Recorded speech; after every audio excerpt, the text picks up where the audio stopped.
Vamos iniciar a gravação. Estava chamando de novo.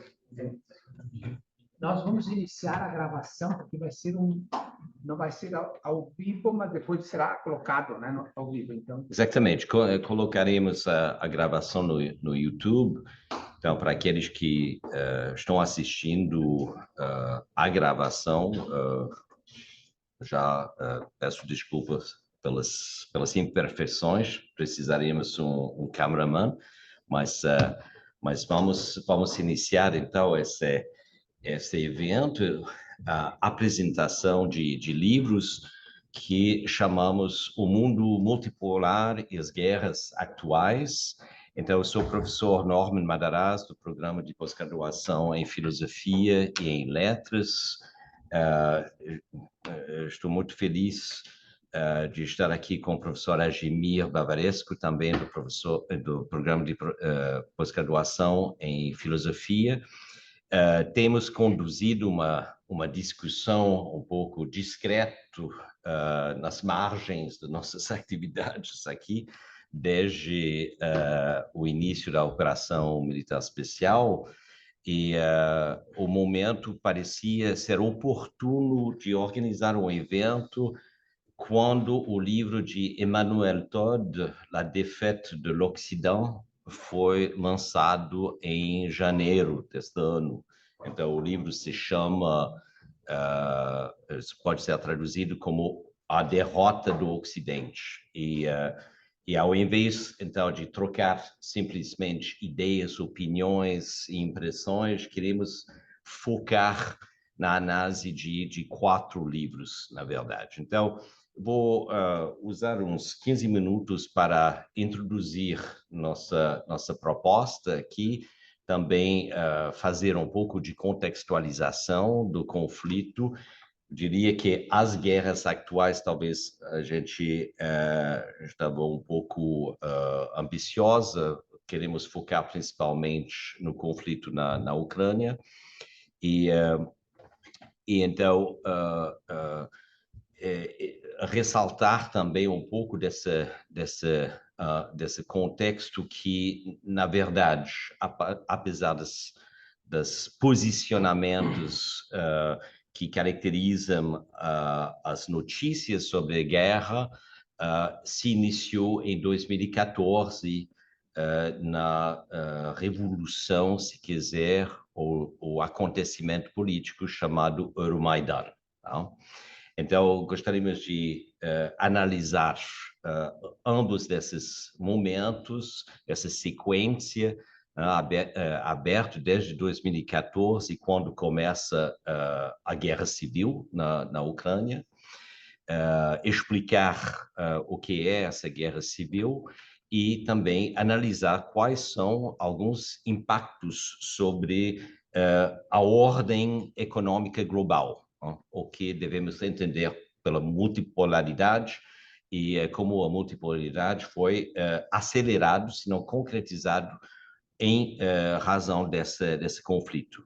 A metodologia aqui que eu sugiro e que estou sugerindo cada vez mais para as pessoas com quem eu acabo entrando em discussão, e para evitar de ser atacado demais, porque quando começamos a desenvolver uma perspectiva um pouco oposta à versão oficial, frequentemente recebemos ataques ad hominem, quando não ad baculum.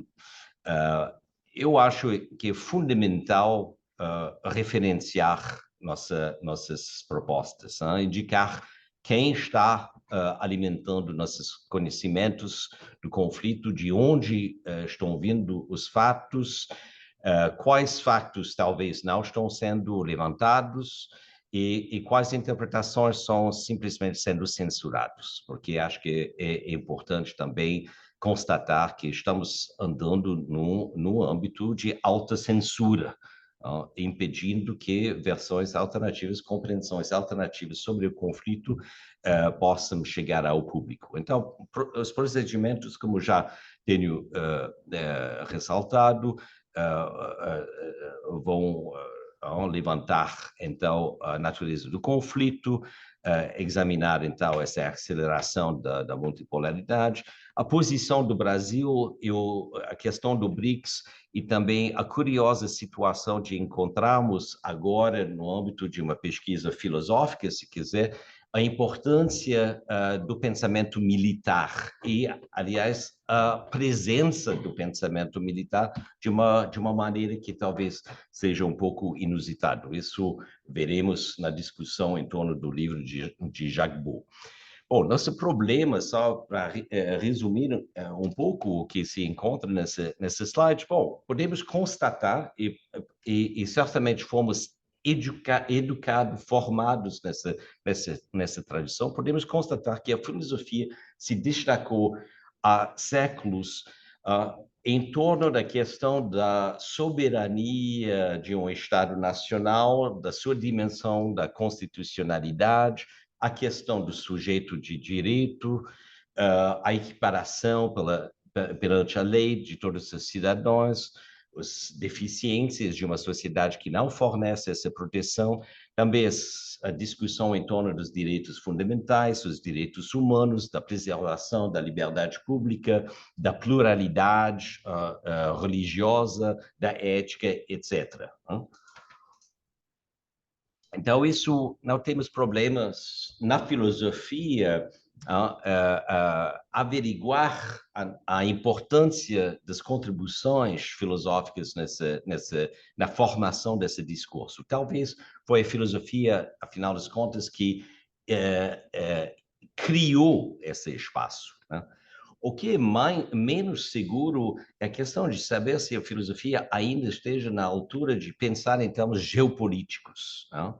E não estou falando simplesmente em termos de um sistema mundo, mas que é um termo bastante trabalhado por Emmanuel Wallenstein e Etienne Balibar, mas sobre a ideia de Big Power Politics, que é essa noção que configura as interpretações do realismo geopolítico característico do pensamento de John Mearsheimer, que se tornou das referências fundamentais a entender o que está acontecendo e ver também como tudo isso estava em planejamento, pelo menos desde 2014. Tá?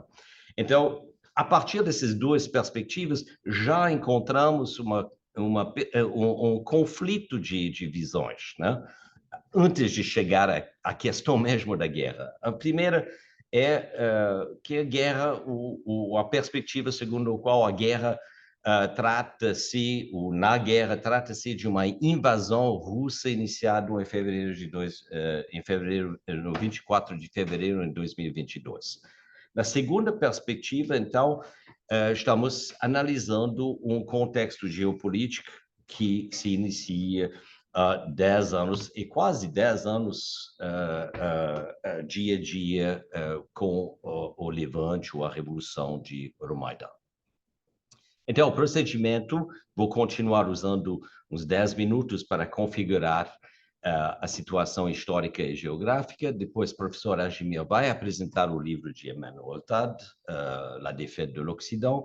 Depois eu vou acrescentar um pouco, mas principalmente apresentar os livros de Jacques Beau, Annie Lacroix e Sergei Glaziev. Então, faremos uma pausa e depois esperamos ter uma discussão rica e profícua, construtiva também em torno dessas questões. Então, os livros e os autores são os seguintes, e os livros, vocês podem ver, são todos muito recentes, que analisaremos, menos o livro de Sergei Glaziev, publicado em 2016. Eu vou introduzir também os diferentes pensadores, as posições deles, mas é impressionante ver no livro de Glaziev já uma visão sobre o que ia acontecer. Então, o que causou a guerra na Ucrânia? Isso certamente é uma das questões que queremos debater. De acordo com a França e Bruxelas, digamos, a perspectiva de Bruxelas ou Berlim até, o desejo da Ucrânia de se juntar à União Europeia. Não? Mas, de acordo com os Estados Unidos e a Grã-Bretanha, o desejo da Ucrânia de se juntar à OTAN e sua impossibilidade de fazer por causa da invasão russa é o que se encontra no nexo da questão. De acordo com a Rússia, o que causou a necessidade da guerra é a perseguição da população russófona no sul e no leste da Ucrânia e o avanço da OTAN até a fronteira russa. Todas essas três perspectivas terão que ser desenvolvidas detalhadamente para entender de que se trata, mas uma das observações que pode ser feita, a primeira perspectiva que domina na mídia, na França particularmente, né, é que não existe um país que se juntou à União Europeia, que não se juntou, que não foi obrigado de se juntar anteriormente à OTAN. Este fato é, muitas vezes, simplesmente deixado silencioso na mídia francesa. E será Jacques Beau, particularmente, que levantará as evidências por trás dessa afirmação que estou fazendo agora. Agora, antes de iniciar realmente a discussão, acho que temos que fazer algumas perguntas sem provocação, não? E, inclusive, eu quero enfatizar que minhas raízes são da Europa Central. Eu não sou ucraniano, mas sou húngaro. Não? E se alguém se identifica ou tem um background, origens ucranianas, gostaria simplesmente de pedir paciência e assegurar isso que meu interesse é desenvolver com sensibilidade a trama e as narrativas históricas que estão por trás desse conflito. Então, quem são os ucranianos e o que é a Ucrânia? E como sempre nessas questões, serve-se de analisar um pouco mapas, né? Então, ao olhar o território que pertence hoje à Ucrânia, serve-se examinar o mapa do Império Austro-Húngaro no final do século XIX. Né? Na parte norte e leste do mapa, vocês identificarão a Galícia. Né? Então, Galícia é uma das partes da Ucrânia atualmente. Né? O que aconteceu com o Império Austro-Húngaro? Bom, podemos dizer que sofreu o que acontece a um país que inicia uma guerra e acaba perdendo a guerra, ou seja, perdeu território. Mas no caso do Império Austro-Húngaro, perdeu muito território e foi dissolvido. Né? Importante ver e dizer aqui que a Ucrânia, enquanto tal, nunca existia como um Estado nacional. É reconhecido como parte do Império Austro-Húngaro. Não quero ir muito longe no passado, mas só configurar as circunstâncias da formação do Estado Nacional da Ucrânia. Vale-se lembrar também que a Tchecoslováquia não existia, nunca existia como nação, não? Nem existe mais, não? Foram separados entre Eslováquia e Tchequia. A Iugoslávia nunca tinha existido antes do fim da Primeira Guerra Mundial, justamente em decorrência do Tratado de Trianon, que dissecou o Império Austro-Húngaro.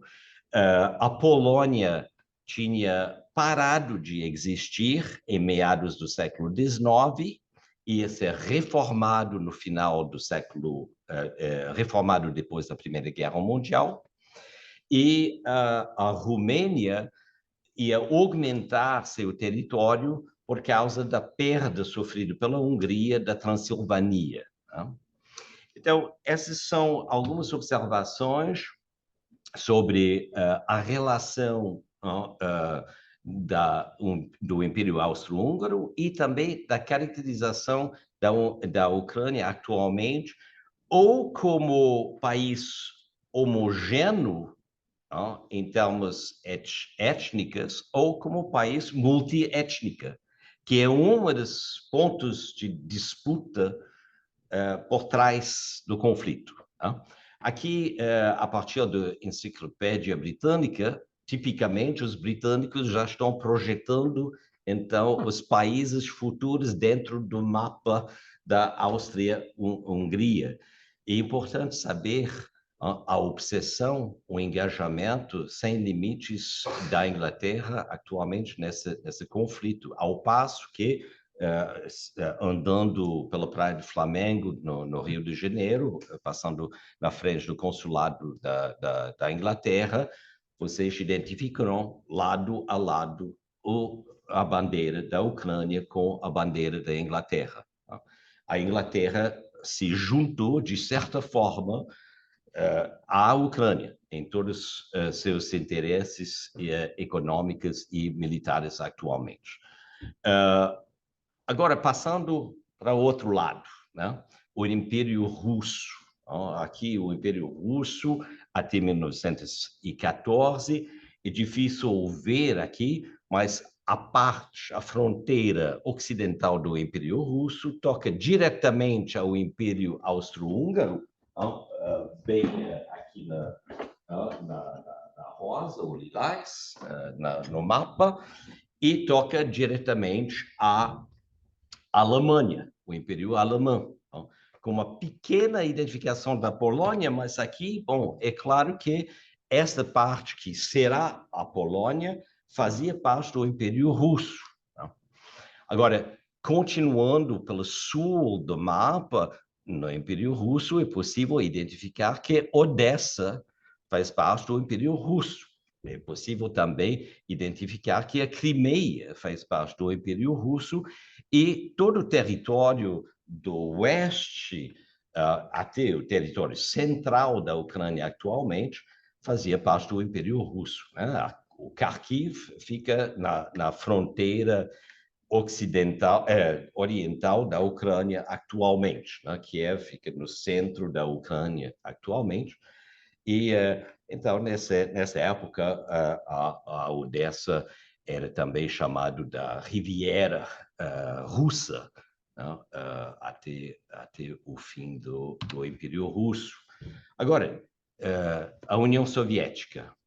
Na União Soviética, vocês podem identificar que existe, e é bem reconhecido, uma República Socialista Soviética da Ucrânia, no lado, então, oriental, aqui também dando sobre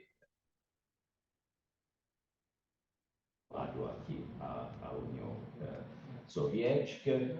Isso no início, nas primeiras décadas, porque o que acontecerá com a Crimeia durante a história da União Soviética é que um primeiro, Khrushchev, vai dar a Crimeia para a União, para a República Ucraniana, a República Soviética Socialista da Ucrânia. Khrushchev, ele mesmo sendo ucraniano. Então, isso é um ponto de registrar que durante os anos 50 ocorre dentro da configuração da União da República Socialista Soviética esta passagem de um território. Veremos mais adiante como, no momento da dissolução da União Soviética, os estados manterão essa configuração, apesar de dois importantes acontecimentos ocorridos em 1991, durante o governo de Mikhail Gorbachev. Ou seja, em janeiro, a Crimeia a população da Crimeia será plebiscitado para saber se deseja se manter dentro da configuração da República Socialista Soviética da Ucrânia ou se quiser retomar sua autonomia e ter um representante direto à Comitê Central no Moscou. A população votou favoravelmente, a Ucrânia reconheceu a independência da Crimeia em 91. Lembram que a União Soviética foi dissolvida em dezembro de 91. Isso estava acontecendo no momento em que Mikhail Gorbachev tentou reformar a estrutura administrativa da União Soviética para democratizá-la. Em março de 91, também, a população da União Soviética foi plebiscitada para saber se eles ainda queriam se manter na configuração da União das Repúblicas Socialistas Soviéticas. A resposta foi favorável, e naquele momento não tinha nenhuma desejo registrado, pelo menos, provavelmente nenhuma ideia que em alguns meses a União ia se dissolver. Isso foi acelerado a partir da tentativa de um golpe de Estado que aconteceu em agosto, quando Gorbachev estava em férias na Crimeia. Então, é importante também considerar que, frente a estes posicionamentos do governo soviético, da Rússia, diante do avanço da OTAN, que a Rússia e a União Soviética sofreram várias tentativas de invasão. Todos eles foram derrotados, menos um, realmente. Então, o mais antigo, realmente, nos tempos modernos, é da Suécia, que foi derrotado em 1708. A França de Napoleão, a famosa derrota. Depois, a França, na sua primeira aventura militar em aliança com a Inglaterra, iniciou uma invasão, um ataque, uma tentativa de invadir a Crimeia, o tal chamado Guerra da Crimeia do século XIX. Em 1918 e 20, em decorrência da Revolução Bolchevique, 11 países invadiram a União Soviética, ainda não formado União Soviética, invadiram, então, a Rússia bolchevique, que substituiu, então, o Império Russo Tsarista. Em 1939, o Japão, pelo outro lado, pelo lado oriental da União Soviética, naquele momento, a partir de 22, o nome do país é União Soviética. Foi a derrota pelos russos dessa tentativa dos japoneses a ampliar seu território ao norte da Manchúria, onde eles estavam conduzindo atrocidades contra a população chinesa, que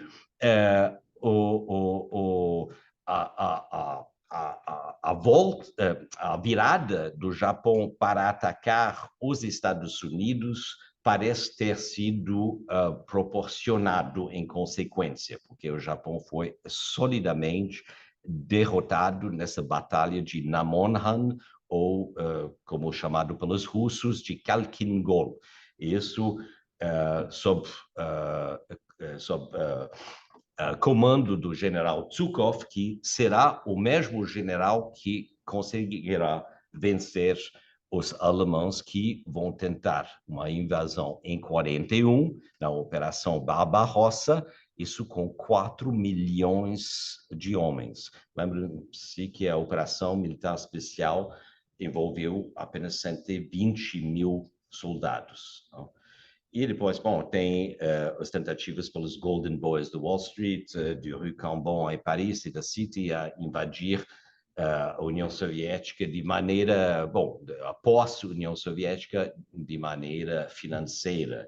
E voltaremos também a discutir isso no âmbito da multipolaridade. Então, rapidamente, completando aqui o mapa, então, da Ucrânia, vindo da Washington Post, então, nada de subversivo aqui, e que ressalta o caráter multiétnico da Ucrânia, enfatiza Então, a presença de uma população russa em graus variáveis, mas sempre na maioria, na parte sul e no parte leste do país, exatamente onde tem o conflito hoje. E os russos étnicos também sendo a maioria na Crimeia. De maneira não muito surpreendente, esses territórios tendo sido parte da Rússia durante alguns séculos. Também outro mapa de Harvard aqui, mostrando onde foi derrubado as diferentes estátuas de Lenin. Bom, tem uma grande maioria na parte vermelha, justamente, que são as partes ucraniana, ao invés da parte russo-ucraniana do sul e do leste. E o avanço, então, da invasão russa e a conquista de territórios em decorrência do conflito está aqui bem representado. Então, nesse momento, passarei, então, a palavra ao professor Adjimir para apresentar o livro de Emmanuel Todd e depois veremos como organizaremos nossa sequência de... Só deixa-me...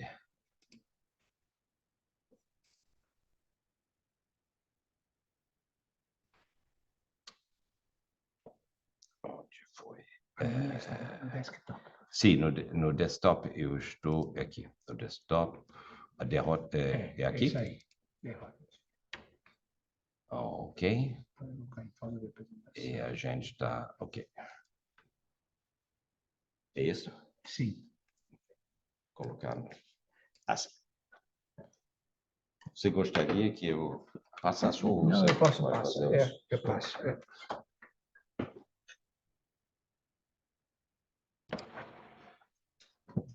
Professor. É assim, né?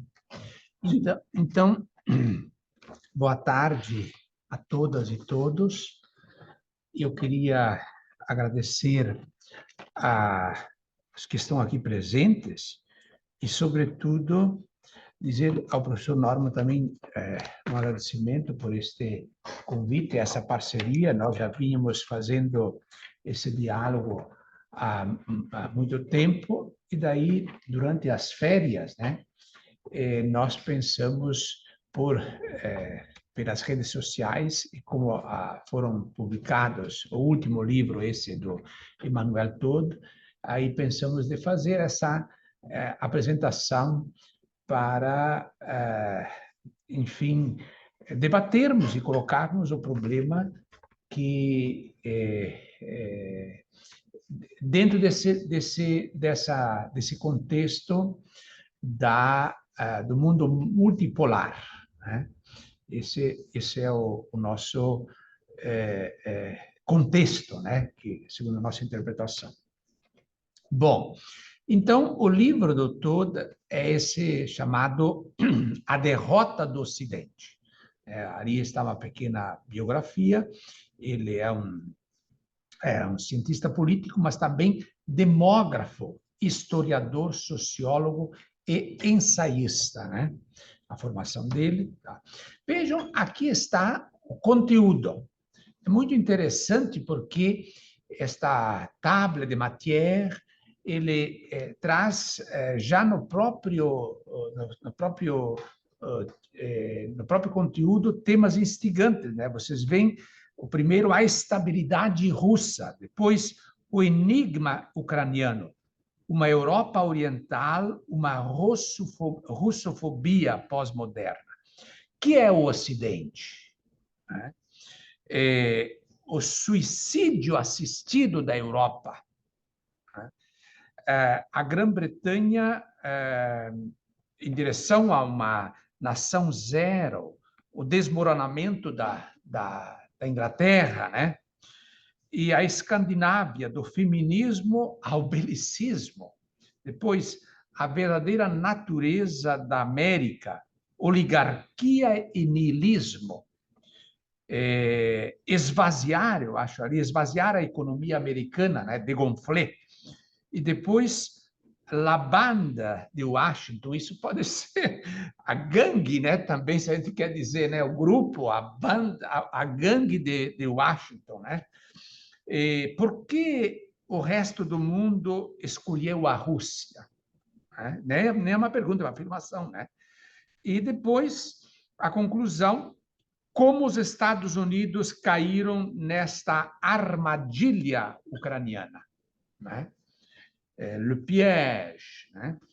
E depois, então, esse niilismo americano aprova por Gaza, coisa assim, né? Bom, então, vocês veem, o conteúdo do livro é bastante instigante, né? Então, aí está. Bom, então, eu vou me ater a apresentar a introdução. Vocês veem, teriam assim, todos esses capítulos, né?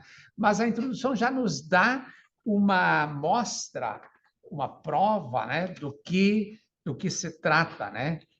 Então, o Emmanuel Todo coloca as 10 surpresas da guerra. Né?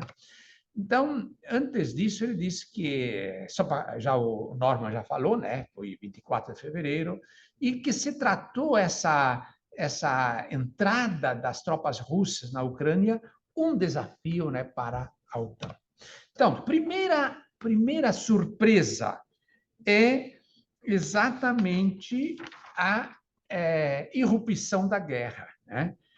Parecia, diz o Todd, que depois da Segunda Guerra Mundial, que a Europa teria entrado na paz perpétua kantiana, né? Mas, então, isso se constituía numa surpresa, né? Mas, embora nós sabemos sempre que as guerras estiveram sempre pululando de uma forma ou de outra no continente europeu, aí, mas não nesse nível, né? A segunda surpresa é exatamente a guerra que coloca lado a lado a Rússia, de frente, né? A Rússia e os Estados Unidos, quando, digamos, pensava-se que seria os Estados Unidos e a China, né? Então, essa também parece ser uma surpresa, embora alguns digam que, de fato, o objetivo dos Estados Unidos não seja a Rússia, mas a China, né? Mas, de toda maneira, no plano imediato, seriam esses dois atores, né? A terceira surpresa foi a resistência militar da Ucrânia, né? Porque foi, digamos,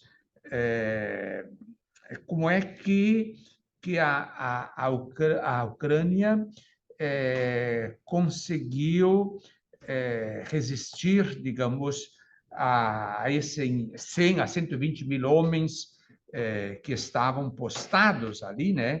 Mas veja que ele diz aqui um dado interessante, que depois de 1991, a Rússia perdeu 11 milhões de habitantes. 11 milhões, imigraram. É uma Cuba inteira, né? Cuba tem 11 milhões, então uma Cuba inteira, e também baixou o nível de fecundidade da Rússia. Então, isso digamos, é um dado, porque ele é um demógrafo. Ele, também, durante o livro, ele traz muitas análises sobre essa questão da populacional, né? Mas por que será que a Ucrânia resistiu? Evidentemente, diz aqui o autor, que a Ucrânia já vinha há tempo sendo equipada pela OTAN, né, com mísseis anti-char, né, como é que chama? Antitanques, né? Antiblindados, e depois também sistemas de observação, etc. Então, isso, a OTAN já tinha dado equipamento para a Ucrânia, né? Quarta surpresa e que essa, para mim, talvez seja a mais importante, né, na guerra, a resistência econômica da Rússia. Não só a resistência, a vitória econômica da Rússia. Nós estamos vendo agora, né, a vitória econômica da Rússia, crescendo 5%, dando um passeio sobre a Europa, né, que está aí minguando 1%, nem isso, né? Então, vejam que muitos analistas achavam, gritavam, né, no Ocidente que a Rússia ia ser sufocada pelo embargo econômico, colocaria, diz aqui o autor, de joelhos a Rússia, né? Pelo sistema bancário, SWIFT, né? E qual a surpresa que a Rússia já antes se preparou para este momento, porque já pensava que ia se reeditar a receita, né, que fez sobre o Iraque, o Irã, aqui com os nossos países da América do Sul, Central, mas a OTAN se deu, evidentemente, diante dessa surpresa que, para analistas que já tinham uma certa objetividade, não é uma surpresa, né? Não foi uma surpresa. Bom, a quinta surpresa é o desmoronamento da vontade europeia. E aqui, então, o Todd fala que, historicamente, eles falam em francês le couple franco-alemão, né? O casal, ou afinal, o par França-Alemanha, né? Que mais ou menos mantinham a Europa unida, conduziam a Europa. Mas o que aconteceu? Que a Alemanha, mais ou menos economicamente, sempre foi hegemônica, né? E aí, então, o Scholz, né, abandonou, de certa forma, os interesses europeus e começou a defender os seus próprios interesses, né? E qual a surpresa que com a sabotagem, como é que seria o gasoduto, né? Nord Stream. O Nord Stream, mas como é que se diz em português sabotagem? É sabotagem, né? Sim, o atentado. O atentado aos dois, né? O Stream 1 e 2, né? Uhum. Os dois que foram um ato terrorista, né? O Todd diz aqui que foi e aí sob a proteção americana, né? Inclusive, já existem demais provas sobre isso, né? Então, a Alemanha, o Scholz não reagiu a isto, né? E, evidentemente, isso está custando caro a toda a indústria alemã, né? E a França, por seu lado, também se evaporou na cena internacional, né?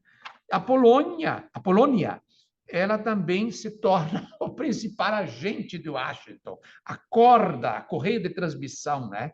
E, digamos aí, o Todd diz que se formou um eixo Londres, Varsóvia, Kiev, né? E pilotado por Washington. Então, essa, digamos, seria a Europa, né? A rigor, evaporou diante desse novo eixo que se criou, né? A sexta surpresa, que o professor Norman já fez menção, que o desejo de aparecimento da Inglaterra, querendo, assim, mostrar todo o seu belicismo, né? E querer enviar mísseis de longa distância, carros, tanques, etc. Né? A sétima surpresa também é o belicismo dos países escandinavos, né? Noruega, Dinamarca e agora a Suécia, que entrou esses dias, né? A Finlândia está ainda em banho-maria, né? Mas seriam toda a Escandinávia que adere à OTAN, né? E oitava surpresa, a indústria militar americana deficiente. Ninguém imaginaria isso, né? Que os Estados Unidos não têm mais material de reposição. da indústria militar deficiente. Então, essa também foi uma grande surpresa, a tal ponto que vocês se recordam que aqui, para movimentar os tanques Leopard, né, dos alemães, veio aqui alguém da Alemanha pedir o material para os brasileiros cederem, né? O próprio Olaf Scholz, e Hoje, depois a ministra, né? Birnbaum. Exatamente. Bom, e essa também, para mim, é entre a vitória econômica russa e esta aqui, para mim, são as duas grandes surpresas, né? Que a solidão ideológica e o isolamento do Ocidente, né? Que só até hoje também, eu estava conversando, não sei quem veio que estiveram lá em Bélgica e outros lugares, e de modo geral, até o professor Nobre dizia isso, os franceses, os belgas, todo mundo não se dá conta. Eu tenho um colega também na Alemanha, né? Eles não conseguem ver que há o Sul Global, que há um BRICS Plus, né? Eles não conseguem ver isso. Tal o grau aqui o todo fala de ignorância e narcisismo ideológico. Eles não conseguem ver além de que eles estão sós, né? Esse isolamento, essa solidão do Ocidente. Então, essa para mim é a segunda grande surpresa, né? Que estamos numa nova ordem multipolar. É irreversível. Bom, então, a décima surpresa, então, a autodestruição do Ocidente, né? Essa, e diz, não é que está sendo destruído, diz o todo, o Ocidente é que está se autodestruindo, né? Então, bom, então, aqui, então eu vou concluindo, diz aqui o todo, no final, de que diz que uma visão geopolítica não é que há alguns ingênuos da mídia ou estrategistas ocidentais pensavam que a Rússia é o grande problema. Não. A Rússia, diz o todo, não é que ela tem o desejo de controlar o planeta, o mundo. E nem ela não poderia fazer isto, né? Então, e ela não seria uma causa de desestabilizar o equilíbrio mundial, né?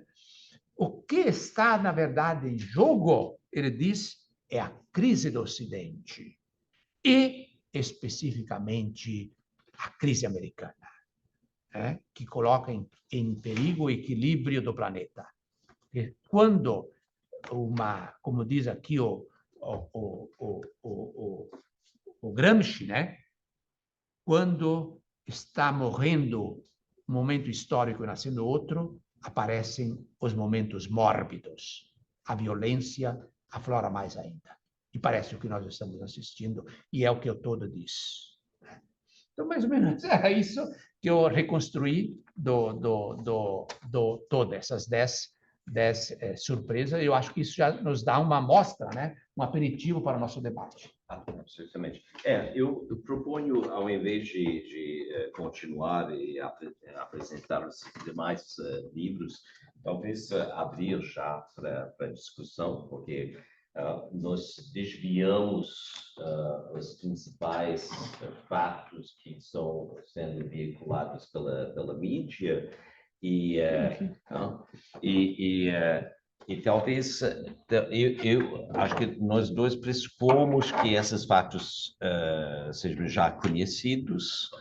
Queríamos, então, introduzir outros fatores de contextualização que são talvez menos conhecidos. E acho que, ao invés de logo apresentar os livros de Jacques Beau e de Annie Lacroix e Serge Glasiev, poderíamos abrir um pouco para a discussão, algumas perguntas, dúvidas, posicionamentos também. Lembrando sempre que, bom, referenciar nossas ideias sempre serve a manter a discussão também equilibrado e justo. Tem alguma pergunta? Sim, por favor. Bom, boa tarde. Sou o professor Bruno Medeiros, quero agradecer a palestra do professor Norma e do professor Agenir. Eu venho das relações internacionais, então eu achei muito interessante o modo como vocês colocaram essa questão. E resgatando aqui a fala do professor Norman, né, a filosofia está à altura de pensar a geopolítica. Eu me lembro que o senhor citou ali alguns autores realistas, né, como Mersheimer e Walt. Né? E o que é interessante, frequentemente esquecido pelos intelectuais ocidentais, é que os autores realistas estadunidenses normalmente eles se opõem a essas aventuras bélicas, né? Então, recordando, né, na questão da guerra, na invasão do Iraque em 2003, o próprio Mersheimer e o Walt foram contrários. Agora o Mersheimer critica, né, o envolvimento do Ocidente em armar a Ucrânia, né, e ele destaca, né, que a ação da Rússia nada mais é do que uma contra-reação à expansão da OTAN. Então é muito interessante, né, porque esses autores realistas eles não, enfim, eles são deixados um pouco de lado, né? Porque eles têm uma visão de realpolitik, né? A política como ela é, né? Que por questões políticas e comerciais são deixadas de lado, né?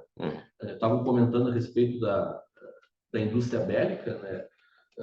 Está movimentando muito a economia, né, da Alemanha, da França, da Inglaterra, dos Estados Unidos. E aí vem a grande hipocrisia, né?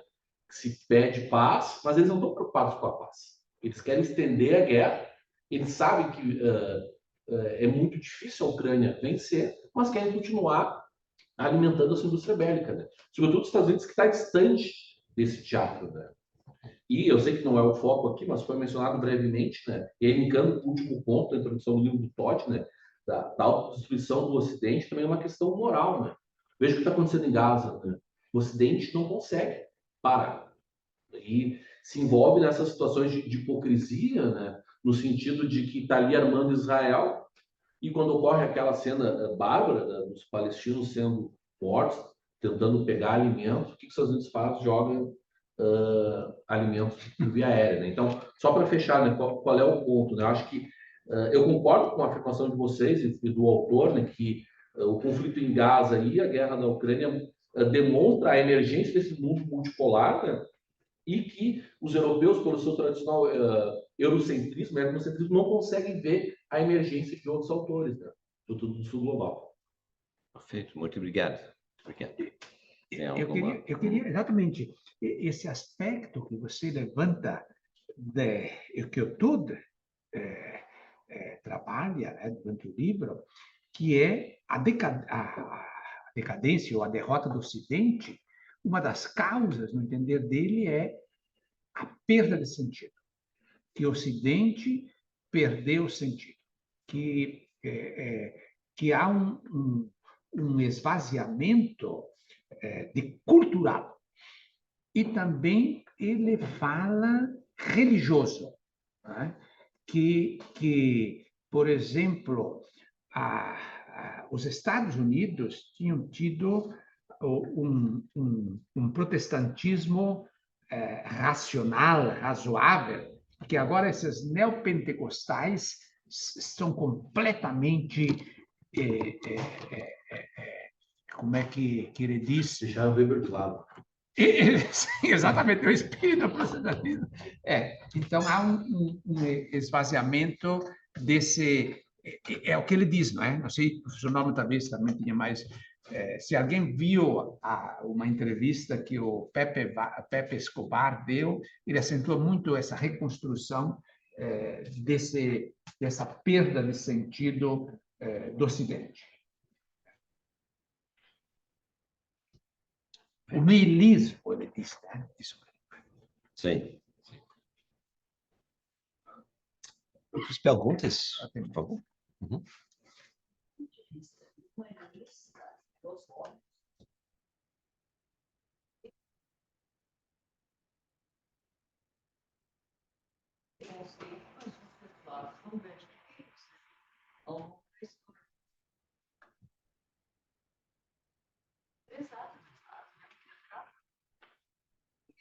Essas surpresas, foi forte da economia continua se arriscando por dia,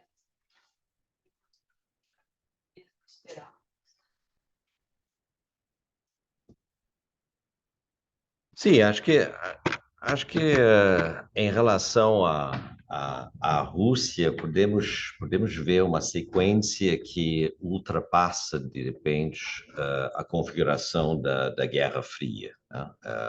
Acho que uma das razões que poderia explicar essa autoconfiança em si da parte dos Estados Unidos, particularmente, é que bom, eles consideravam que a dissolução da União Soviética representava a vitória do liberalismo e até, bom, como citava Francis Fukuyama, né? Fim da história, né? Usando terminologia hegeliana para configurar aquele momento do surgimento do mundo unipolar, né? Porque se falamos de multipolaridade, do mundo multipolar, vem substituindo, terminando uma sequência. Quando começou essa sequência? Bom, realmente com a derrota, a dissolução da União Soviética. Então, como se enxergamos o momento nos anos 90? Que, bom, o liberalismo tinha vencido contra o socialismo o centralizado, o socialismo de Estado, se quiser, o comunismo, entre aspas. Só que, bom, os Estados Unidos fizeram várias promessas também às dirigentes do ex-União Soviética e da Rússia, que contemplavam integrar certos países dentro da OTAN e na ampliação também da União Europeia, mas que não iriam avançar até a fronteira da própria Rússia.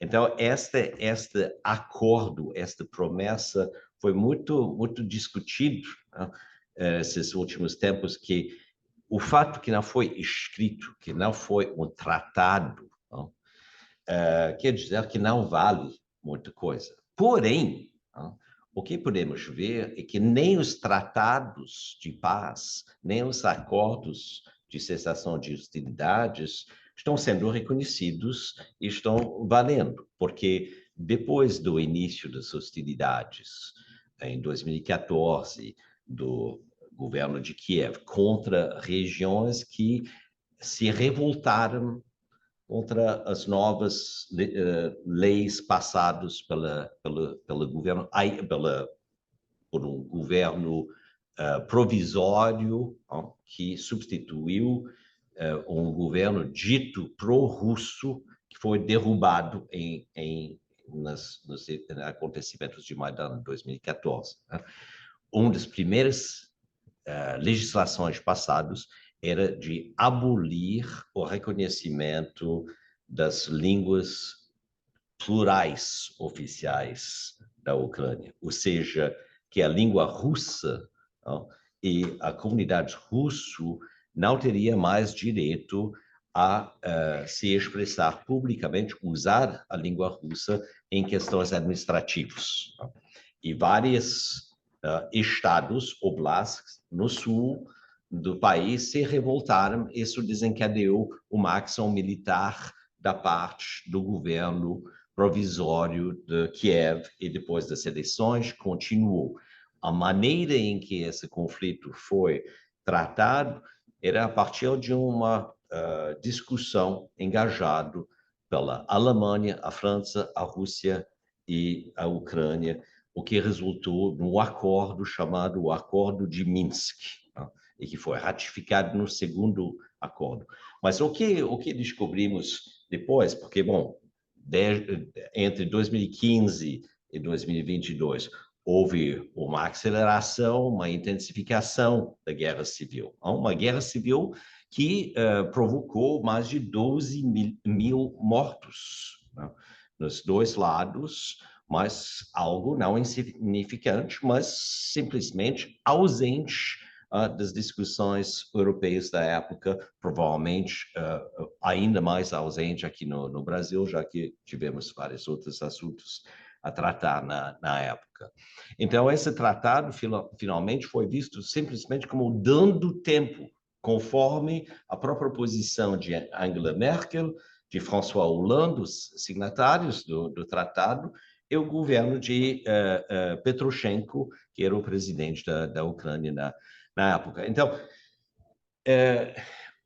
onde estamos agora em relação aos Estados Unidos parece ser a continuação de um desejo de apropriar-se de partes da Rússia que corresponde a um projeto de longa duração, que é anterior à transformação do sistema de governo e da economia política na Rússia, e que é uma extensão dessa ambição imperial dos Estados Unidos de se impor na Europa primeira, lembrando que os Estados Unidos herderam de maneira entre a diplomacia e a guerra da colônia do Império Britânico, se impuseram no continente europeu, no momento antes da despertar da Segunda Guerra Mundial, até em aliança comercial com a Alemanha nazista, sempre andando mais em direção ao leste. Então, é uma configuração, algumas ideias que estou lançando a partir também desses livros que, se eu posso colocar aqui, esses livros subsequentes, particularmente de Annie Lacouaris, que é uma história revisionista da natureza do Plano Marshall. É uma leitura do Plano Marshall como fazendo parte não de um projeto pacífico de reconstrução da Europa, mas da continuação dessa ambição de conquista dos Estados Unidos à Europa. E depois, bom, a própria natureza das atividades americanas nos anos 30, em relação ao surgimento do nazismo na Alemanha, são fatores agora que se tornam novamente interessantes a examinar, já que uma das características dessa guerra é a aliança que os Estados Unidos começaram a fazer com grupos neonazistas, e isso temos que discutir, presente na Ucrânia e nos próprios acontecimentos da Euromaidan em 2014. Outras observações ou perguntas? Eu gostaria de comentar, professor Admir, sobre essas questões. Sim.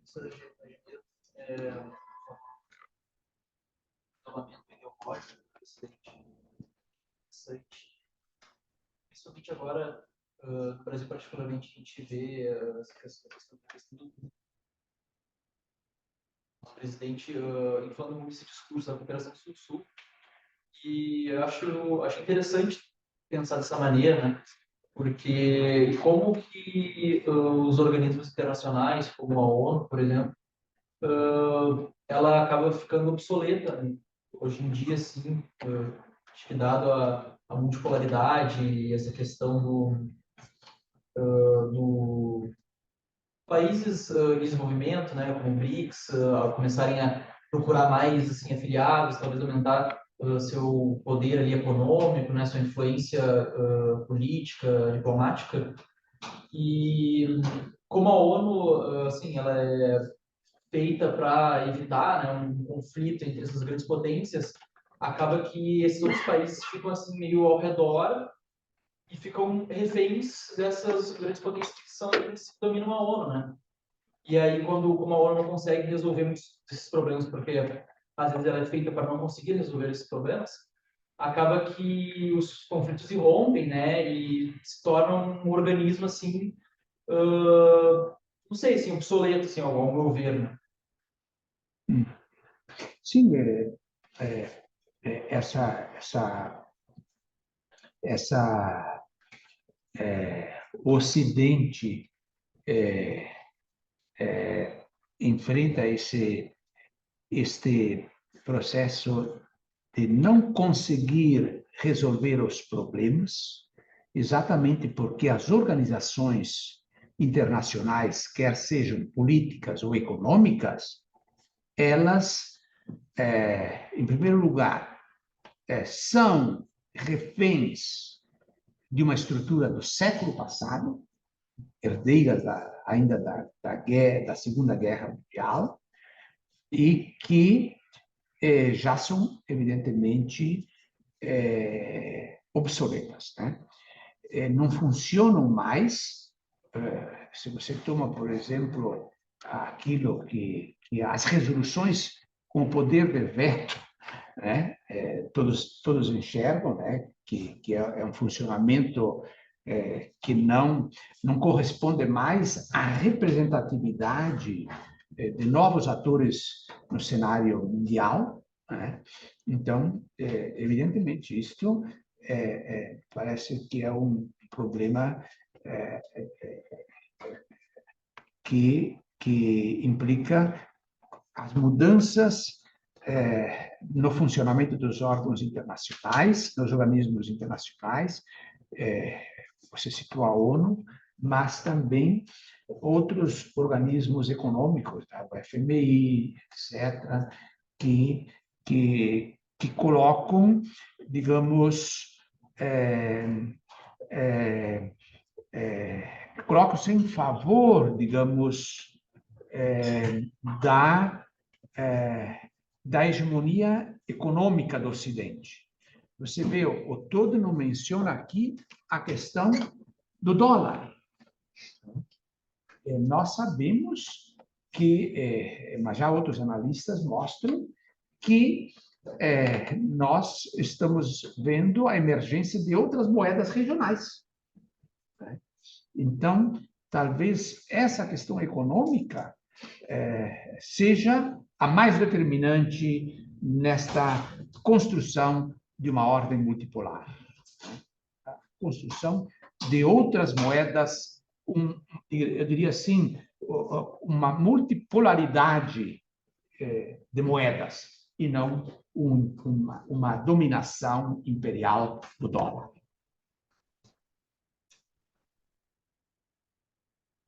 No que diz respeito à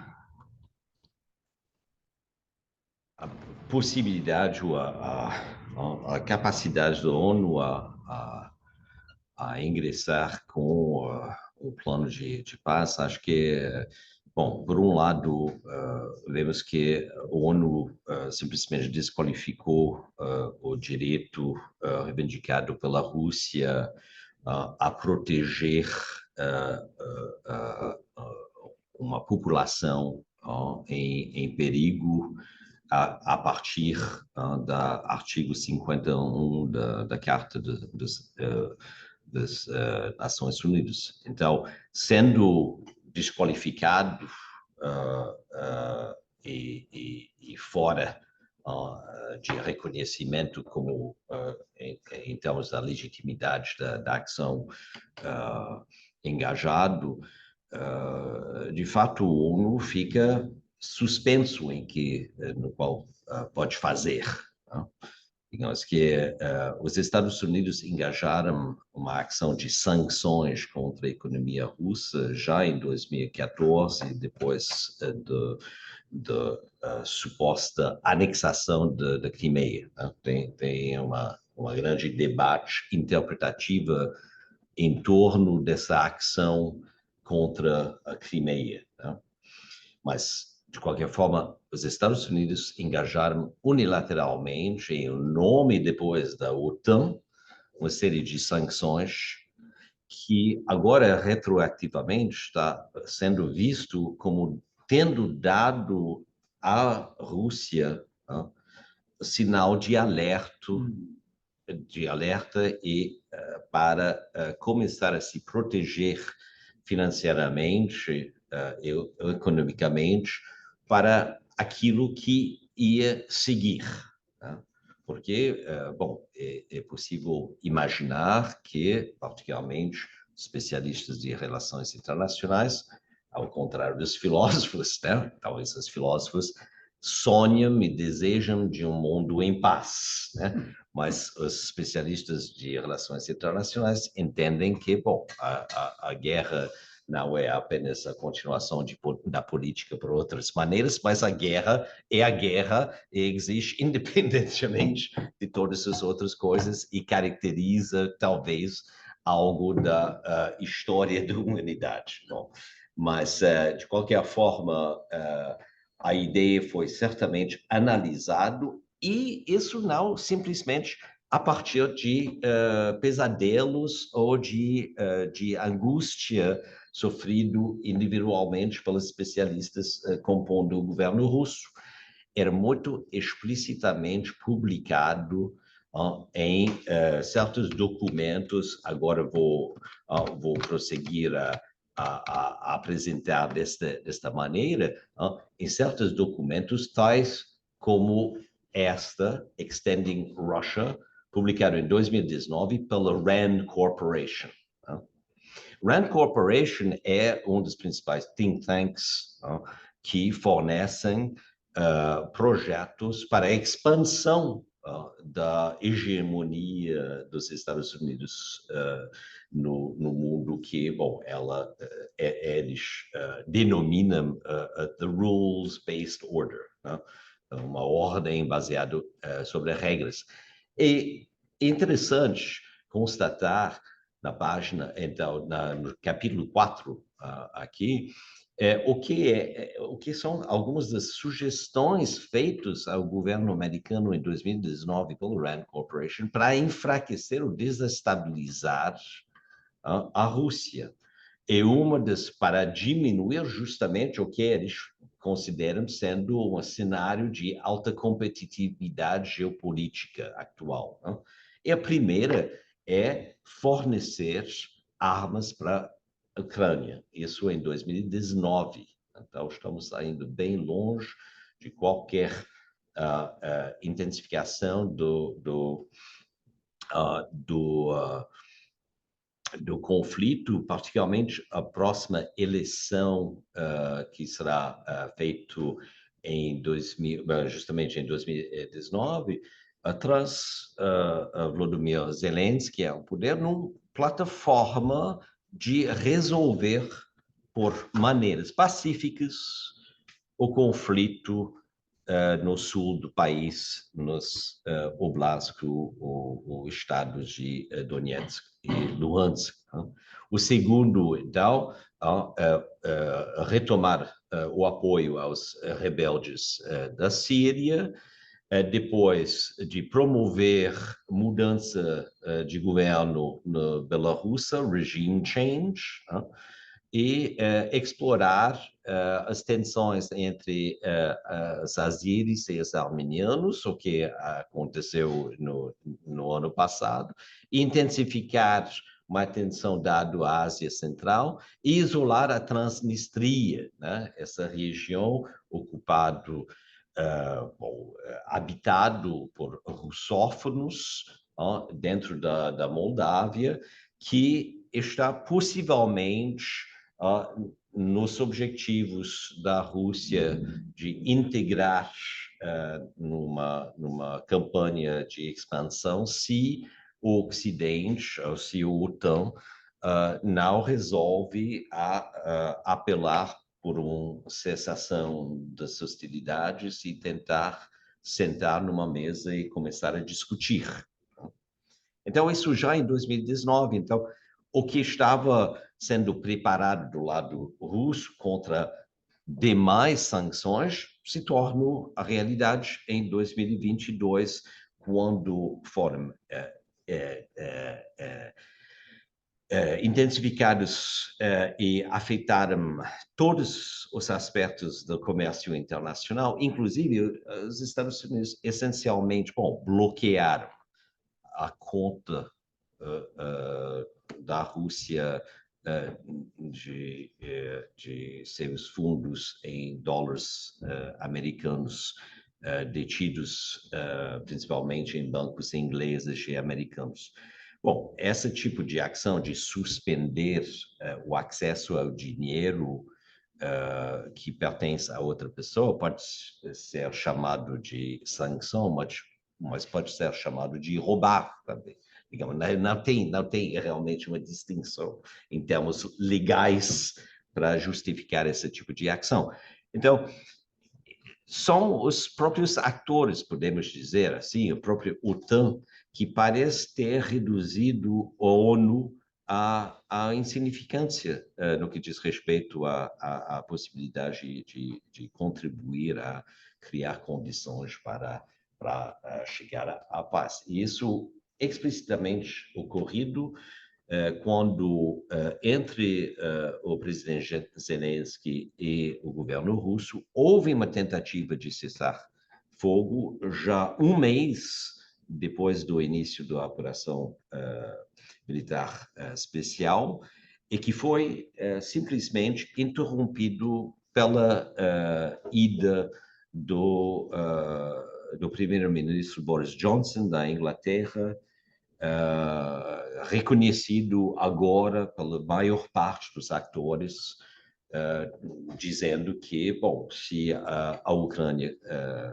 continua negociando a paz com a Rússia, então não receberá mais investimento da Grã-Bretanha e dos Estados Unidos.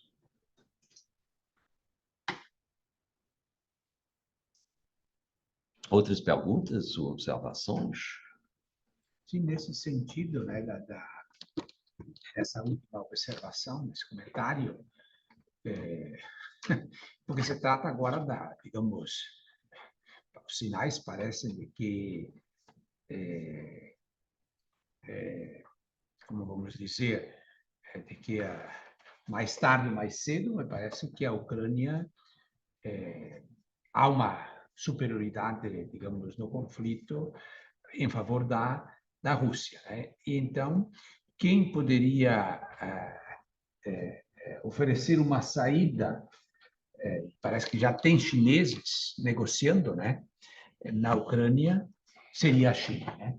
No sentido de que, uma vez que a OTAN, os Estados Unidos e a Inglaterra jogaram a toalha, né, por causa disto, então parece-me que já haveriam, segundo eu vi, agora não me recordo a notícia, a fonte, mas a solução também viria pelo lado chinês, né, no sentido de que como seria esse processo de reconstrução, etc. Então, eu ia nesse. Você acha que deveríamos parar? Que horas são agora? Vamos ver. São 15h50. Sim, vocês teríamos ainda. Poderia ser parar 10 minutos e depois retornamos às 4, porque depois até 4h30 por aí, né? Sim. A gente iria, né? Porque depois tem o doutor honoris causa, né? Sim. Poderíamos fazer uma pausazinha de uns 10 minutos e depois, então, às 4 retomaríamos. Então, né? Tem ainda a apresentação de Sim, parte. Parte. Porque podemos também fazer um outro evento também, porque estamos pensando também em continuarmos esses eventos como um mundo multipolar, né? Pensando, debatendo, né? Tá. Então, faremos uma pausa. Obrigado.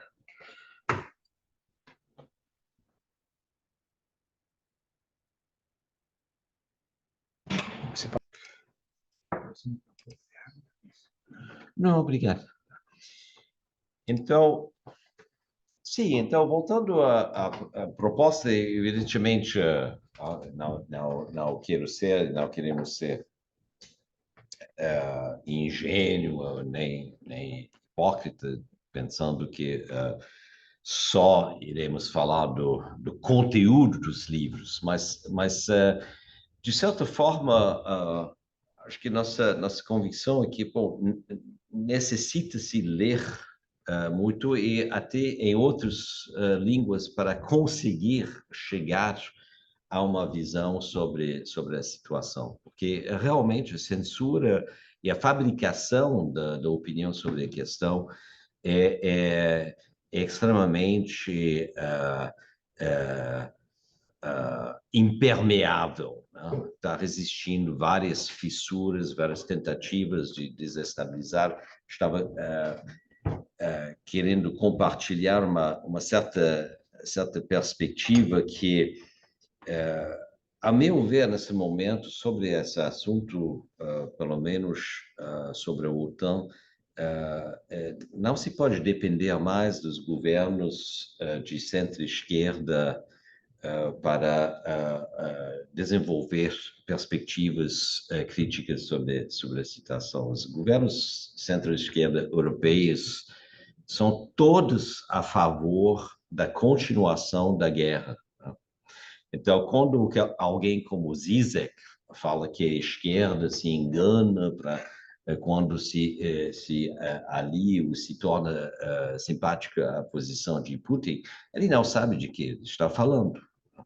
E, aliás, devido ao alto interesse a fabricar a opinião pública bem orientada, é possível questionar quem está pagando os diferentes intelectuais públicos quando falam de maneira tão definitiva, determinada, a favor da guerra.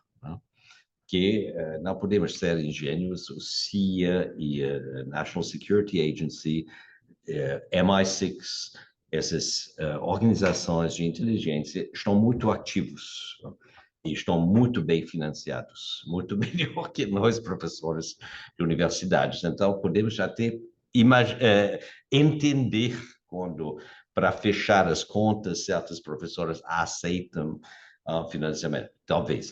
Mas, por outro lado, o que é interessante é que existe uma pequena margem em pensadores vinculados a uma direita bem conservadora a criticar o que está acontecendo, mas a partir a partir do momento em que chegamos aos limites dessa margem, então volta toda a questão que são os wokes, né?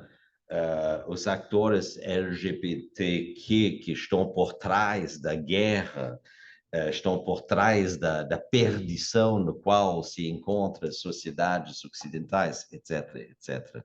Mas antes de chegar a isso, dentro dessa margem, encontramos algumas perspectivas e acho que uma das grandes contribuições feitas nos Estados Unidos, por exemplo, vem dessa turma lá, que foram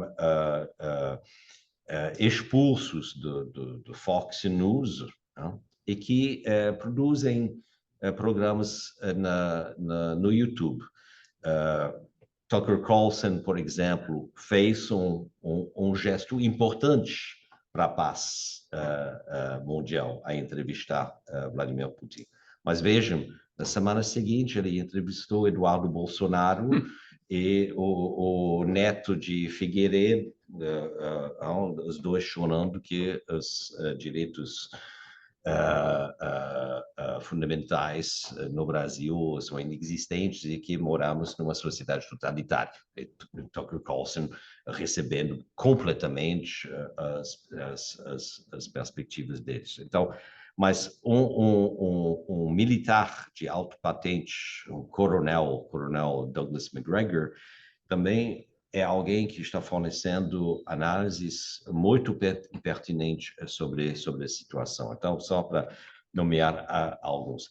Emmanuel Todd, curiosamente, também foi escutado pela direita muito conservadora francesa, o que fez com que agora o centro-esquerda, na medida em que ainda existe na França, porque foi completamente tomado, né?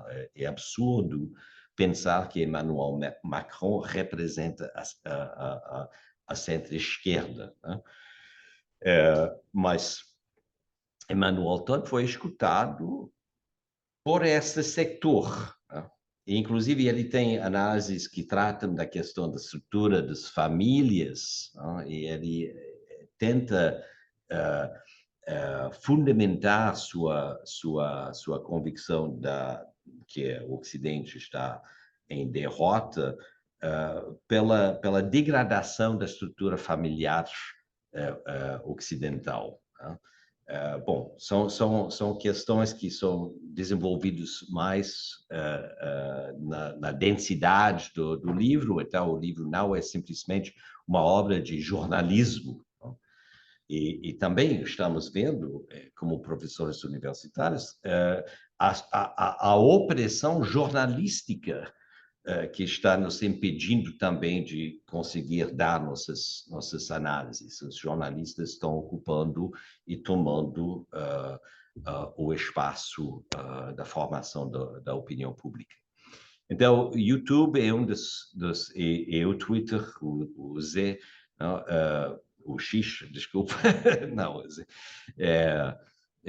Twitter são dois lugares onde é possível iniciar uma modelização que contempla a perspectiva do outro a partir daquilo que o outro está querendo afirmar mesmo, sem logo pular em cima dizendo que bom, os russos são todos mentirosos e sabemos o que é o modo de tratamento da oposição que existe na Rússia. Bom, temos que cuidar e pensar sempre que, bom, Julian Assange é um prisioneiro político ocidental, não? E que talvez nossas instituições não são tão favoráveis à liberdade de expressão também, não? Agora, os demais livros que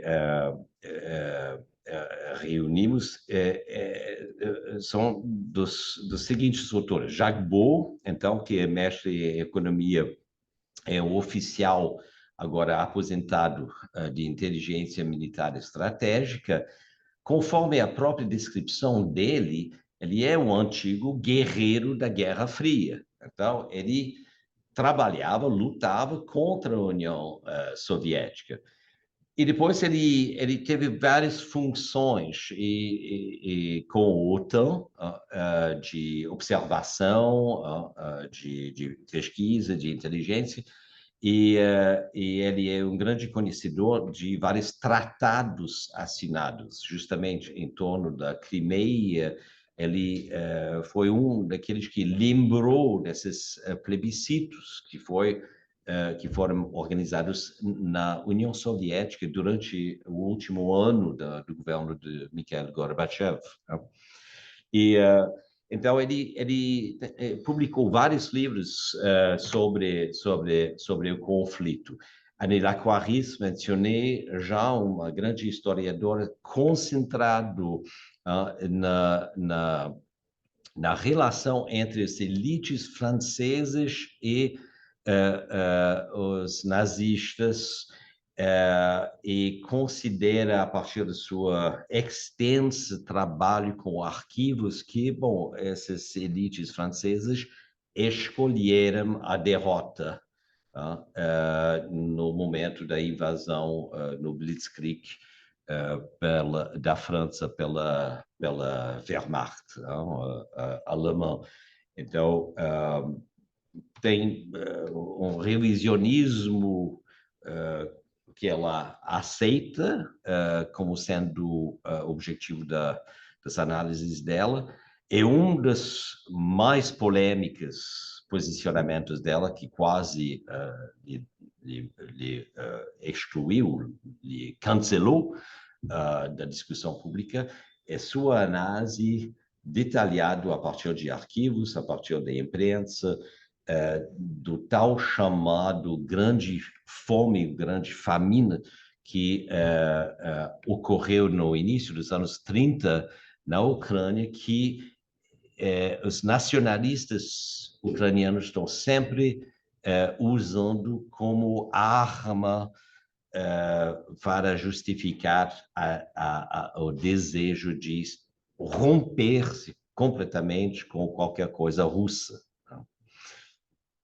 Eu não vou entrar em detalhes sobre essa questão, porque é complexo, mas ela coloca em questão justamente a coerência das acusações feitas em relação a onde ocorreu esta família, porque justamente o que deveríamos considerar como sendo a Ucrânia nos anos 30 é uma das questões, né? E Sergei Glaziev era, então, um dos assessores diretos de Vladimir Putin, um das grandes mentes da economia e das relações internacionais da Rússia.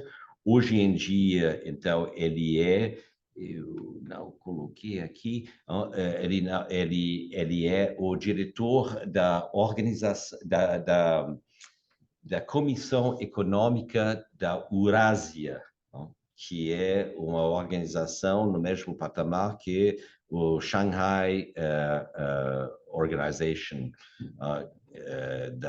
conduzido a partir da China. Aliás, ele acabou o Pepe Escobar acabou de publicar uma entrevista com ele, eu coloquei o link depois. Mas essa citação, entre outros, é muito esclarecedor, né? Sob a orientação de especialistas americanos, norte-americanos, a construção da nação ucraniana numa base de russofobia, né, procede a um ritmo rápido, enquanto a essência da ucranianidade tem sido cristalizado como sendo anti-russa. Pela primeira vez em nossa história, uma parte muito significante do mundo russo não foi simplesmente separado da Ucrânia, mas tem sido tornado numa formação extremamente agressiva e hostil. Isso escrito em 2016, quando é publicado esse livro, The Last World War, and the U.S. Move the U.S. to Move and Lose. Bom, podemos dizer que é visionário, mas é baseado sobre vários documentos publicados pela RAND Corporation e todo o esforço da inteligência americana envolvido no Departamento de Estado a promover então, a militarização da Ucrânia no momento em que a Ucrânia não era um candidato à OTAN, então, estamos falando apenas de 2 anos depois do Euromaidan, e a tentativa, então, de organizar uma revolução colorida para acontecer na Rússia mesmo, né? Porque o que os neocons do Departamento do Estado estão organizando ao redor da Rússia desde os anos 90 são diferentes tipos de levantes populares que depois são desviados da sua espontaneidade para tentar inserir ou implantar governadores ou agentes que são favoráveis à visão ocidental da economia política e dos interesses de investimento. Aliás, é importante saber que entidades como BlackRock, essa imensa e ultrapoderosa banco de investimento, instituição financeira, já essencialmente comprou a totalidade dos terras férteis na Ucrânia e também representa o setor financeiro que está por trás da perpetuação, do estímulo a perpetuar a guerra.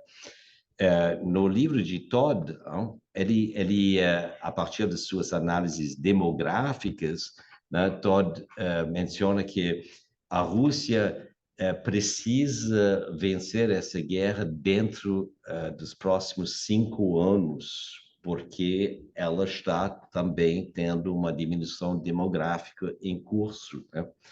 Curiosamente, o presidente Putin fez o seu discurso anual do Estado da União semana passada. Eu escutei, durou 1h30, principalmente porque ele tinha tantos planos de política pública a promover durante o discurso, investimentos, sectores de educação de vários níveis, planos de combate à pobreza e tudo mais. E uma das coisas que era um pouco, dava para pensar que ele tinha encontrado as análises de Emmanuel Todd, que ele diz que tudo isso tem que ser feito nos próximos 5 anos. Né? Então, aparentemente, certos estão lendo Emmanuel Todd. As coisas que vêm acompanhando a guerra também, bom, talvez nisso vou parar, já que tem a ver com o Canadá, é essa escandalosa acontecimento ocorrido em Ottawa, no 24 de setembro do ano passado, quando, então, o governo canadense, na forma do primeiro-ministro Justin Trudeau, mas particularmente representado pelo deputado, ou não sei, Deputy Prime Minister seria termo em inglês, se não me engano, Chrystia Freeland, que é de origem ucraniana. É uma questão muito importante no que diz respeito a esse espírito belicoso que está presente no Canadá. Isso é muito raro no Canadá. Desde a Segunda Guerra Mundial, o Canadá se valoriza a não se engajar militarmente. Isso não é o caso agora com o antigo Global World Leader de Davos, que é atualmente o primeiro-ministro do Canadá.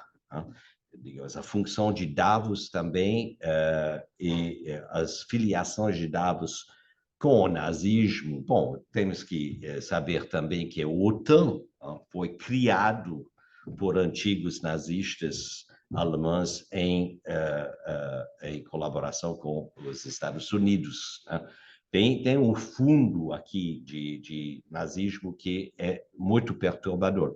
Mas, então, Trudeau convidou Zelensky, sua esposa, né, que aproveitaram do início da guerra para aparecer na revista Vogue também, não?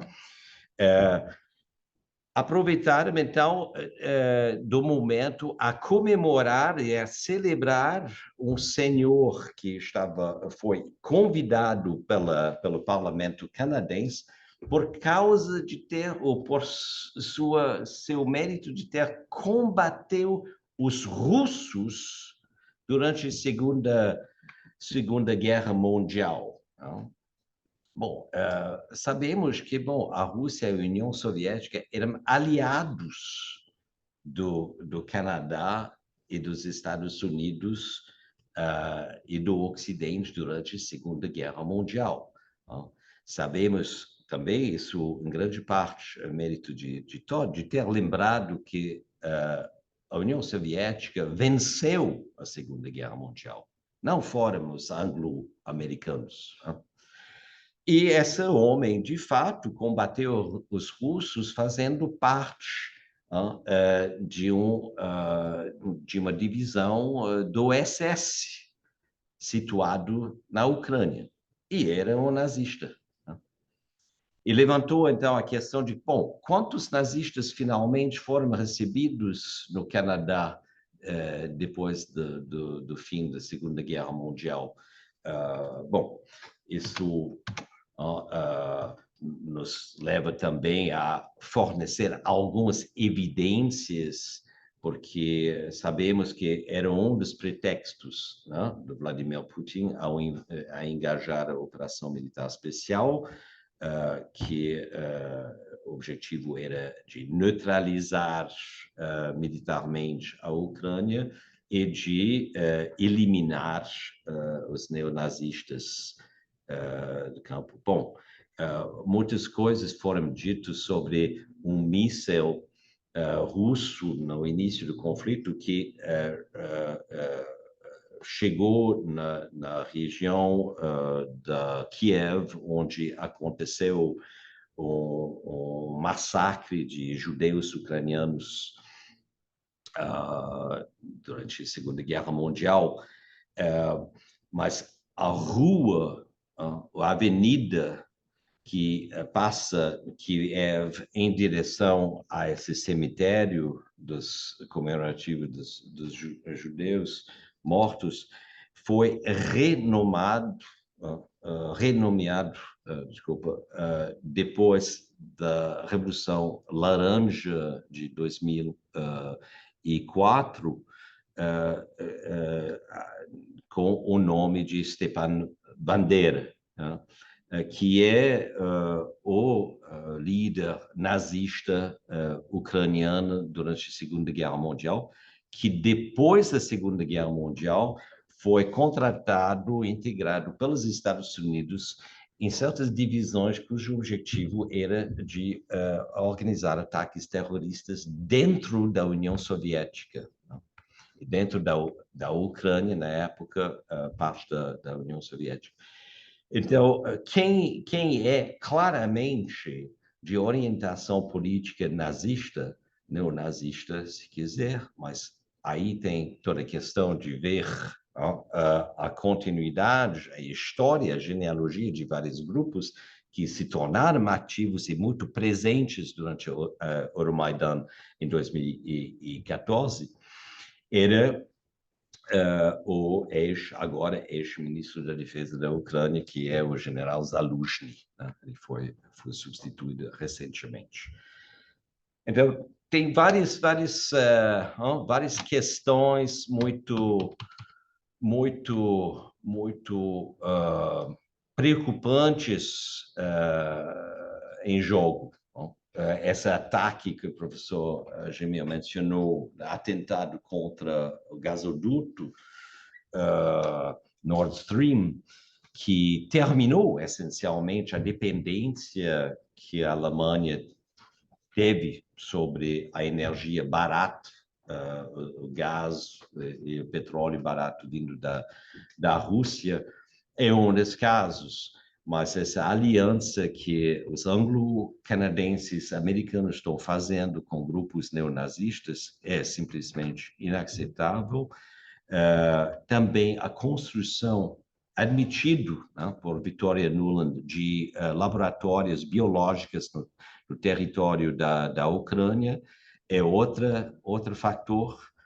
E também a natureza das relações organizadas entre os britânicos e os americanos com um grupo ucraniano, particularmente representado por Alexei Arestovich, que era o principal assessor de Zelensky, em que todo o plano foi designado.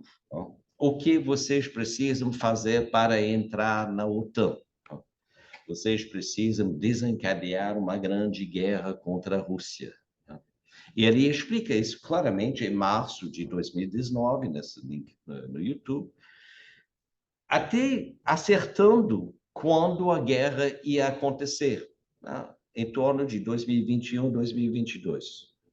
E por que ele poderia ter tido esse conhecimento? Porque, como temos o registro fornecido pela Organização pela Segurança e Cooperação Econômica da Europa, as forças ucranianas começaram a intensificar os ataques por artilharia da região do Donbass a partir de fim de novembro, dezembro de 2021, e indicando que, como Zelensky tem dito depois de ter sido eleito presidente, indicando que o objetivo deles de reconquistar o Donbass e a Crimeia. Então, isso desencadeou o início da operação militar especial, apesar do fato que, bom, a gente estava convivendo com as diferentes afirmações do governo russo na sua tentativa de estabelecer algum acordo com os Estados Unidos para evitar uma guerra. Então, terminarei com isso, né? Professor Agimê, se gostaria de completar com alguma coisa?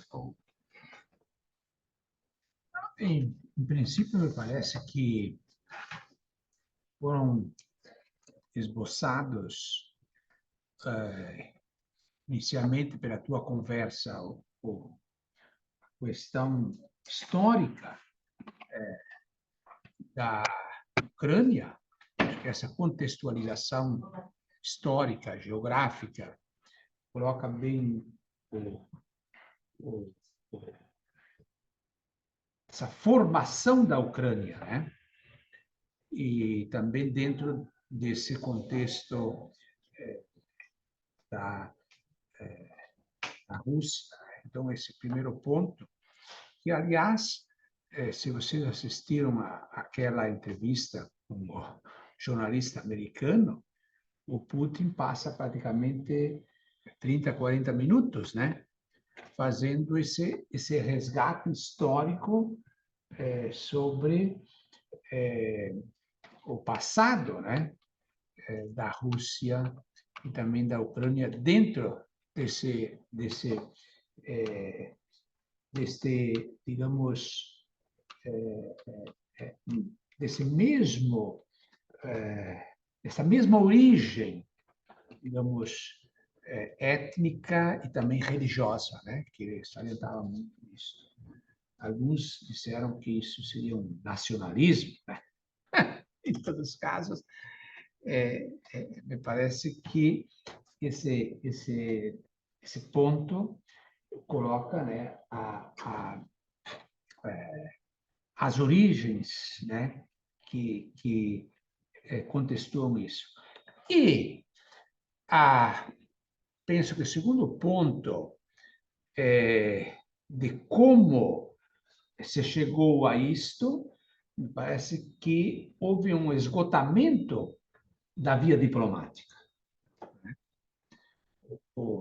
A via diplomática foi intensamente buscada e, no entanto, foi o que restou.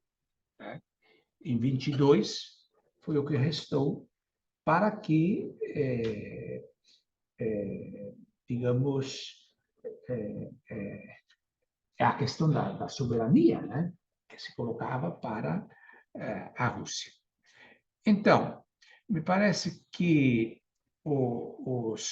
esses vários livros, e no caso específico do Todd, mostra esta variação de que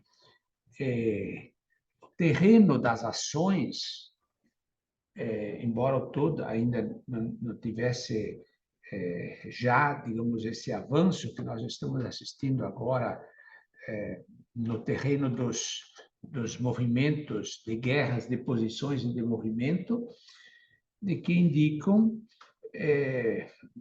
agora, não sei, com o novo cenário também que nós assistimos com as eleições americanas, né? Hoje com a super terça, né? Então, não sei também o que isso significaria, quais seriam as implicações disto para este conflito, né? E, juntamente, evidentemente, me parece que está a questão de que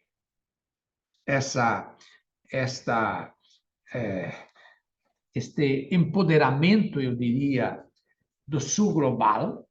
Agora, em outubro, nós vamos ter mais uma reunião do BRICS, mais 10, dizem também, né? Mais 10. Então, isso significa que nós damos esse título, o mundo multipolar, de que análise deste conflito e esse do Meio Oriente precisa ser avaliado dentro deste contexto multipolar. E eu repetiria aqui Gramsci, né? Nós estamos na encruzilhada de que estamos vivendo uma crise de hegemonia e uma crise que significa que as elites, no caso específico, o Ocidente, não consegue mais manter o status quo, né? Então, nós estamos nesse período de morbidez, digamos, que tudo também pode acontecer, né? E, então, aquilo que o Gramsci diz, né? Que o que está morto ainda não morreu e o que deve nascer ainda não nasceu. Então, eu volto a repetir essa frase de Gramsci. Algumas observações ou perguntas? Sim. Várias coisas, na verdade, vou tentar lembrar de tudo. Os Estados Unidos, quando ele começa esse avanço da OTAN, ele tem a ideia de provocar uma guerra ou a guerra acaba sendo um retorno inesperado em relação ao que eles, essa interferência que ele estava fazendo, essa provocação em relação à Rússia? E agora, já pensando em termos de um possível fim dessa guerra, existe uma forma de se realmente resolver esse conflito? Porque, enfim, se a Rússia conquistar território, é possível que ela queira conquistar outros territórios, ela iria parar ali. O restante da Europa e Estados Unidos vão continuar financiando a Ucrânia, vão acabar cedendo e tentar paralisar aí a situação. E qual seria realmente o ganho nesse sentido, né? Ou se isso acabaria provocando realmente, como alguns ficam predizendo o tempo inteiro, uma terceira guerra mundial, que isso estouraria outros conflitos que estão latentes na Europa. E eu também fico pensando em outras duas coisas. Uma é dessa relação desses sintomas mórbidos com o neoliberalismo, né? Que isso tudo seriam sintomas dessa crise perpétua que a gente tem do capitalismo no momento e como é que isso se expressa, porque a situação global, independente de guerra, ela é péssima e só piora, e a insatisfação é grande no mundo em relação a todo esse sistema, mas a gente não tem uma proposta de sistema melhor no momento, né? De como existia na época da União Soviética, de uma crença no comunismo e uma ideologia, pelo menos, que substituiria o capitalismo. Hoje a gente não tem exatamente uma ideologia que esteja sendo defendida. Então, essas guerras, nesse sentido, elas também não propõem alguma coisa um ideal que estaria sendo defendido por trás, né? Só talvez o dinheiro de quem financia essas guerras e que gostam disso por conta disso. Acho que é isso. teremos necessidade de uma outra sessão para responder as suas várias perguntas, né? Mas acho que uma das questões é se perguntar quando se fala no mundo, quem no mundo, porque a China parece oferecer um outro modelo de organização social. E tem vários indicadores saindo da China que nos permitem imaginar que a sociedade chinesa está plenamente realizando uma outra esperança em como viver que está em nossa frente, mas não queremos vê-la. Acho que a questão é por que não queremos ver a China? Bom, por um lado, porque não tem nenhuma informação positiva sobre a China que está passando pelo filtro da censura que domina a fabricação da opinião pública ocidental hoje. Então, isso é uma coisa. Tá? Sobre justamente a que custo a Europa vai perpetuar o seu financiamento da guerra, e até os Estados Unidos, até que ponto estamos já dentro de dezenas de bilhões de dólares investidos. Tem 3 exércitos ucranianos que foram já destruídos completamente pela Rússia. Os ocidentais agora estão falando de enviar aviões, e enviar mísseis que poderiam alcançar cidades russas. Mas os russos também estão em possessão de mísseis ultrassônicos, hipersônicos, que podem alcançar cidades europeias. Qual é essa dinâmica no qual estamos? Bom, me parece que é o resultado de uma concentração de riqueza que foi desencadeada pela adopção de políticas econômicas neoliberais, que conduziram à possibilidade de concentrar a propriedade das mídias, das empresas telecomunicativas em poucas mãos, sempre reforçando a mesma visão hegemônica do Ocidente, que é muito proveitoso para aqueles que são os donos, os acionários dessas empresas diretamente envolvidos nos esforços de guerra. E, pelo que estamos vendo, o próximo passo é a China, né? Ou seja, os Estados Unidos estão em direção, em prol, qualquer seja o resultado das próximas eleições, estão se preparando para um conflito com a China. Então, realmente, o cenário não é muito não deixa a gente muito esperançoso de chegar ao fim. E por isso também me parece que a Rússia está se posicionando tão firmemente contra negociações de paz. Ou seja, acho que especialistas reconhecem a Rússia venceu nesta altura. Agora, a OTAN está preparando para a próxima etapa.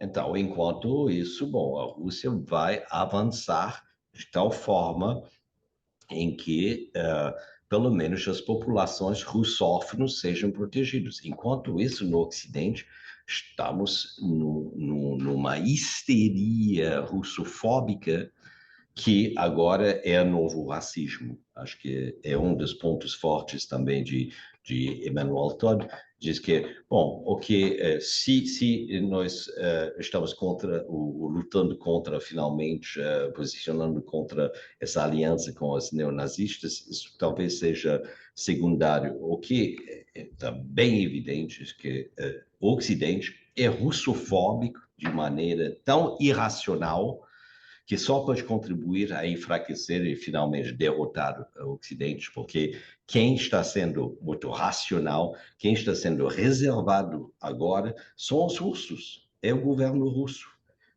Inclusive, a razão pela qual a Rússia não engajou-se num blitzkrieg para tentar pegar toda a Ucrânia é para limitar o número de mortos entre as forças armadas dela. Né?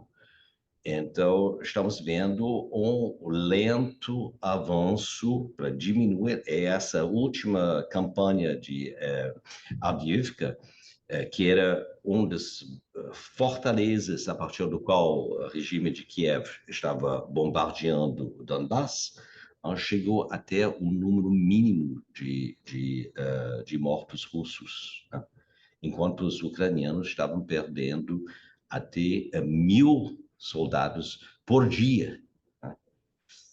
Então, isso, digamos que a OTAN parece ter enganado os ucranianos não, a realizar algo que eles não tinham possibilidade de fazer. E agora a questão é quais são os próximos passos, porque, bom, os Estados Unidos e qualquer grande potência prefere evitar um conflito direto, é melhor fazer guerras por procuração.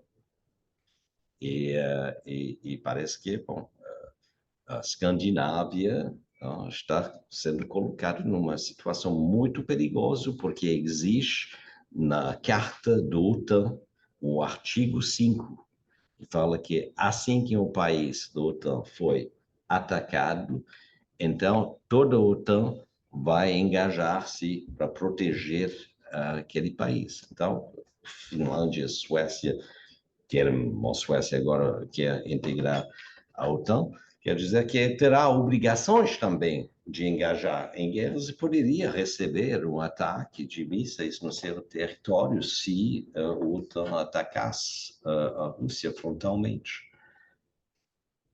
Pelo que eu entendo, a partir de todas essas referências, né, de especialistas e tudo mais, estamos um pouco nesta direção, nesta situação, indo nessa direção. Achei muito interessante. Temos 5 minutos antes da cerimônia. Claro, Tá bom.